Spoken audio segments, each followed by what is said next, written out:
Good morning students, class 11th, subject economics, book microeconomics, chapter number 1। हम लोग इसका 1 number chapter discuss कर रहे थे। हमारे पास दो बुक्स हैं, एक माइक्रो और सेकंड मैक्रो है। हमने सबसे पहले माइक्रो इकोनॉमिक्स की बुक स्टार्ट की है। ये मैंने आपको लास्ट लेक्चर में भी बता दिया था, आज दोबारा से रिपीट कर रही हूँ।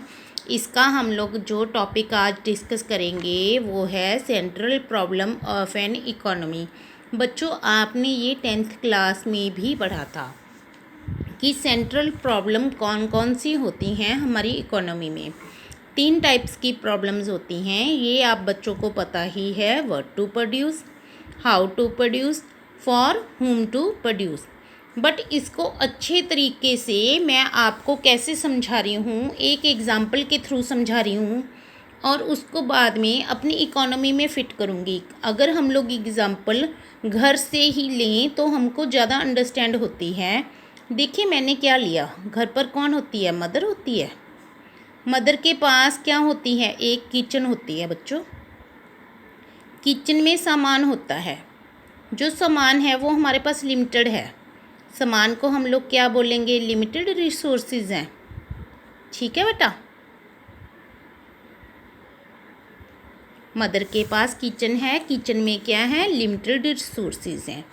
अब मदर के बच्चे स्कूल गए हुए हैं तो मदर ने ये सोचा कि बहुत ज़्यादा गर्मी पड़ रही है, अब बच्चे थके हुए स्कूल से आएंगे तो मैं उनके लिए क्या बना कर रखूँ। मदर के पास 3 ऑप्शंस हैं। फर्स्ट ऑप्शन है मदर के पास कि वो क्या बनाए बच्चों के लिए? मैंगो शेक बनाए। सेकंड ऑप्शन है मदर के पास कि वो बच्चों के लिए लस्सी बनाए। थर्ड ऑप्शन है उसके लिए कि वो बच्चों के लिए क्या बनाए? लाइम जूस बनाए। अब देखिए मदर के पास रिसोर्सेज लिमिटेड हैं, 3 चीज़ें हैं कि उनमें से क्या बनाए। अब हम लोग उसको अपनी इकोनॉमी में फ़िट करते हैं।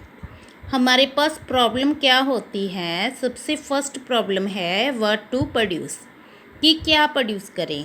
कंज्यूमर गुड्स प्रोड्यूस करें, कैपिटल गुड्स प्रोड्यूस करें या फिर डिफेंस गुड्स प्रोड्यूस करें। जिस तरह से मदर के पास प्रॉब्लम है, मैंगो शेक बनाए, लस्सी बनाए या फिर लाइम जूस बनाए। अब 3 प्रॉब्लम्स आ गई। अब उनका सल्यूशन क्या है? मदर क्या देखेगी बच्चों? मदर क्या देखेगी? मदर ये नहीं देखती है कि कौन सा इजीली बन जाएगा। घर पर कभी भी मदर ये नहीं देखती है कि कौन सा इजीली बन जाएगा। वो क्या देखती है कि आप किस चीज़ को ज़्यादा लाइक करते हो, किस चीज़ को खाने से या पीने से आपको ज़्यादा सेटिस्फैक्शन मिलेगी। ठीक है।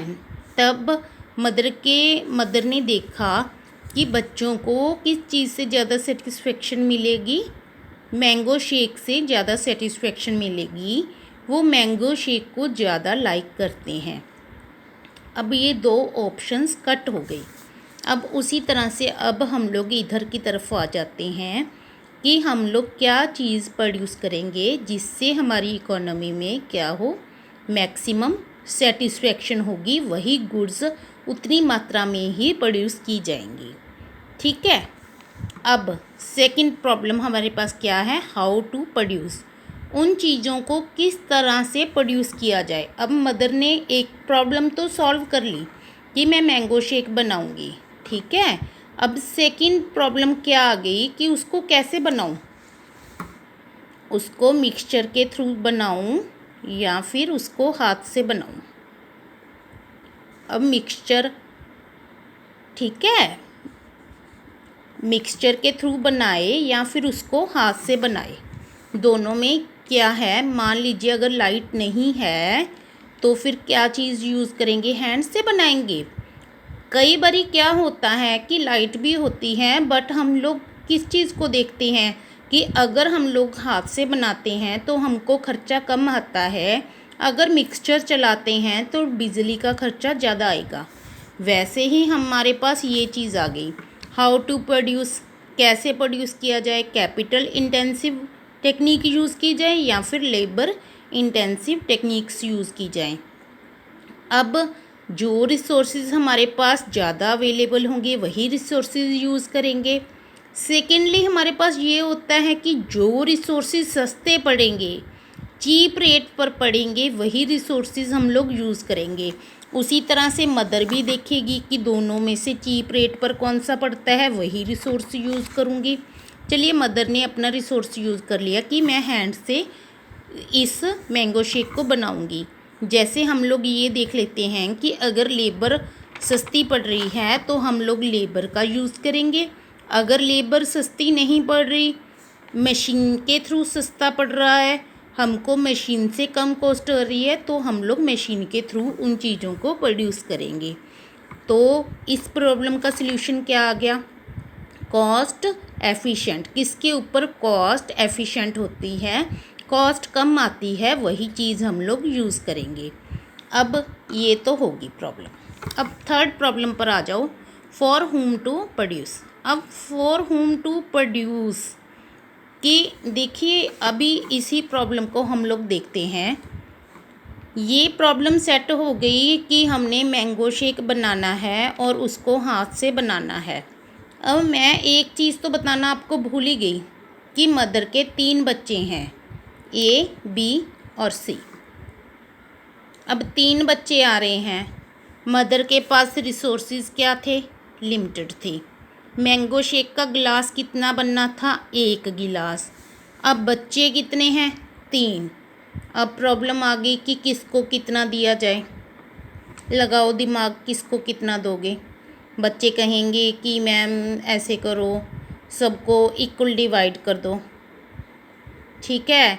या फिर जिस बच्चे को ज़्यादा पसंद हो या जिसको ज़्यादा ज़रूरत हो। कभी ऐसे होता है कि गुड्स की हमको नीड एक बंदे को हो या 2 बंदों को हो, सभी को हर एक चीज़ की नीड होती है।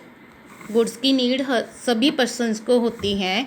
तो अब प्रॉब्लम है कि अगर इनको 3 हिस्सों में बांटते हैं तो इतना थोड़ा थोड़ा सा आता है, तो अब कैसे सेटिस्फाइड होंगे?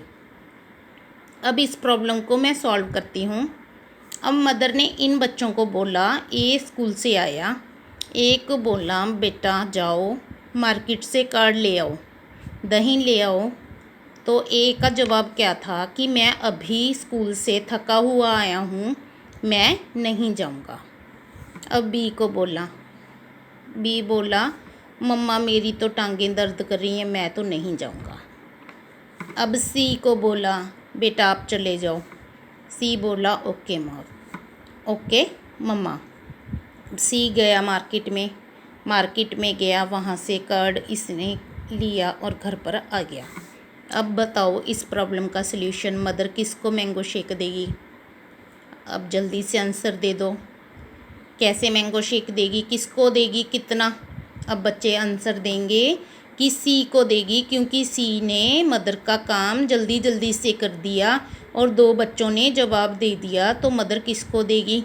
सी को। अब हम लोग अपनी इकोनॉमी में आ जाते हैं। देखिए, जिस बच्चे ने मदर के वर्क में जितना कंट्रीब्यूशन किया, इन दोनों ने कोई कंट्रीब्यूशन नहीं किया, इन दोनों को मिला नहीं। अब सी ने कंट्रीब्यूशन किया, इट मीन्स सी को मैंगो शेक मिल गया। उसी तरह अब हम लोग अपनी इकोनॉमी में आ जाते हैं। हमारी इकोनॉमी में कितने टाइप के बच्चे माने जाते हैं? 2 टाइप्स के, एक रिच एक पुअर।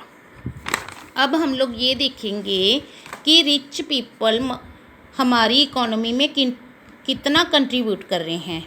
ये कर रहे हैं 70%। और पुअर पीपल कितना कंट्रीब्यूट कर रहे हैं? 30%। अब मान लीजिए हमने गुड्स प्रोड्यूस की, 10 गुड्स प्रोड्यूस की। अब 10 में से रिच पीपल का शेयर कितना होगा और पुअर पीपल का शेयर कितना होगा? इसको डिवाइड करो, इनको कितना आएगा? 7, इनको कितना आएगा? 3। तो ये कंट्रीब्यूशन कैसे हो गया? कंट्रीब्यूशन कैसे कर दिया? ठीक है, जितना हम लोग अपनी इकोनॉमी में कंट्रीब्यूशन करेंगे उतना ही हम लोग उन पीपल को उतनी ही गुड्स देंगे। तो ये क्या हो गया? इस प्रॉब्लम का सल्यूशन क्या हो गया? फॉर हुम टू प्रोड्यूस कि हम लोग कितना उसको यूज़ करेंगे अकॉर्डिंग टू कंट्रीब्यूशन। ठीक है बच्चों, ये बच्चों मैंने आपको समझा दिया। अगर आप बच्चों के पास बुक्स नहीं हैं तो इस टॉपिक का जो पीडीएफ आपको भेजूंगी तो आपने बुक्स में से राइट कर लेना है। अगर आपके पास बुक्स हैं तो सिर्फ यही पेज राइट कर लिया करो, आपको समझ आ जाएगा इस पेज में से कि हमने मेन क्या लिखा हुआ है। डिटेल में आप सीधा बुक में से पढ़ लिया करो। अगर आपके पास बुक्स अवेलेबल हैं, अगर आपके पास बुक्स नहीं हैं तो इस टॉपिक से रिलेटेड जो आपको पीडीएफ आएगा, पीडीएफ मिलेगा, वहाँ से आप इसको राइट कर लेना प्रॉपर। ठीक है, नेक्स्ट टॉपिक में नेक्स्ट वीडियो में फिर मिलेंगे, तब तक के लिए गुड बाय।